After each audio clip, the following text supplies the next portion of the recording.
আমরা কিছুদিন আগে প্রায় 4 মাস আগে একটা ক্যান্সার রোগের চিকিৎসা শুরু করেছিলাম। সেখানে আজকে 4 মাস পরে আমরা চিকিৎসা করে আবার রিপোর্ট করেছি। সেই রিপোর্ট গুলো আপনাদের সামনে তুলে ধরছি।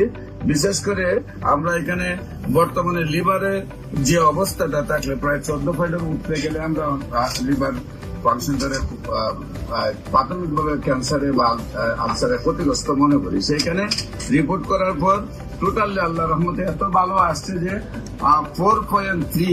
এখন আপনাদের সামনে আমি রিপোর্টটা আপনাদের তুলে ধরছি। যেখানে 4 স্টেজ ওভার ছিল, কার্সিনোমা ছিল। রোগীর একটু সাক্ষাৎকার নিয়ে নেই। আপনার নাম কি? জুলেখা বেগম। আপনার কি হয় উনি? আপনার নাম কি? মোহাম্মদ জালাল হোসেন। আপনার কি হয় উনি? আপনার স্ত্রী জীবন সঙ্গিনী। তো আল্লাহ রসের সহমতে আপনার স্ত্রী এখন কি অবস্থায় আছে? এখন কি শারীরিক কোন সমস্যা আছে? আল্লাহ রহমতের সব মতে ভালো আছে। আমার নিয়ম হলো কোর্স 1 বছর শেষ করতে হবে, সেই জন্য ওষুধ নেওয়ার আশা নাকি। এখন শারীরিক কোনো প্রবলেম নাই। রিপোর্ট গুলা যে আপনি দেখাইছেন, রিপোর্ট গুলা তো আপনি আগে যে ডাক্তারকে দেখাইছিলেন, সেই রিপোর্ট গুলা করার পরে ডাক্তার বলছিল কি ক্যান্সার হয়ে গেছে।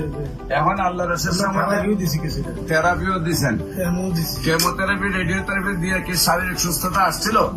শারীরিক সুস্থতা আসছিল না। না আসার পরে আপনারা আমার কাছে আসছে। আপনারা কোথায় কোথায় চিকিৎসা করেছিলেন?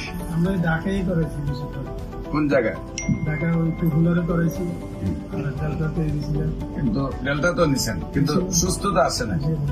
আপনার দেশে ফিরুন টিকতে পারতেছে, মানে থেরাপি মানতে পারতেছে না, চিকিৎসায় সুস্থ হচ্ছে না, মানে বাড়ি চলে যাবেন।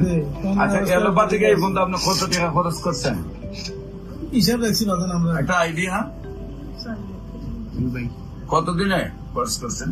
2 বছরের মতো। তো না, এটা 4 লাখ টাকা খরচ হইতে হবে। 4 লাখ খরচ হয়েছে। এখন আপনার বর্তমানে কি শারীরিক অবস্থা ওই ভালো, সম্পূর্ণ ভালো? সম্মানিত দেশবাসী, বিশেষ করে যারা ডাক্তাররা আছেন, রেজিস্ট্রেড প্রাপ্ত ডাক্তাররা, অ্যালোপ্যাথিক, হোমিওপ্যাথিক, ইউনানি, আয়ুর্বেদে, হার্বালে যারা আছেন, সরকারি রেজিস্ট্রেড ডাক্তার, যারা মনে করেন ক্যান্সার ভালো হলে, তাদেরকে আমরা বলবো আপনারা আমাদের সাথে 6 মাস সহযোদ্ধা হিসাবে কাজ করেন। আপনারা তো যেহেতু পাস করা ডাক্তার, আপনারাও বলবেন যে ক্যান্সার ভালো হয়। আমরা আপনাদের সবাইকে সহযোদ্ধা হিসাবে নিয়ে পৃথিবীটাকে ক্যান্সার মুক্ত করতে চাই। আপনাদের সবাই সহযোগিতা কামনা করছি। যে কোনো সময় আমাদের অফিস ভিজিট করার জন্য আমন্ত্রণ জানাচ্ছি এবং আমাদের সাথে কাজ করার জন্য আমন্ত্রণ জানাচ্ছি।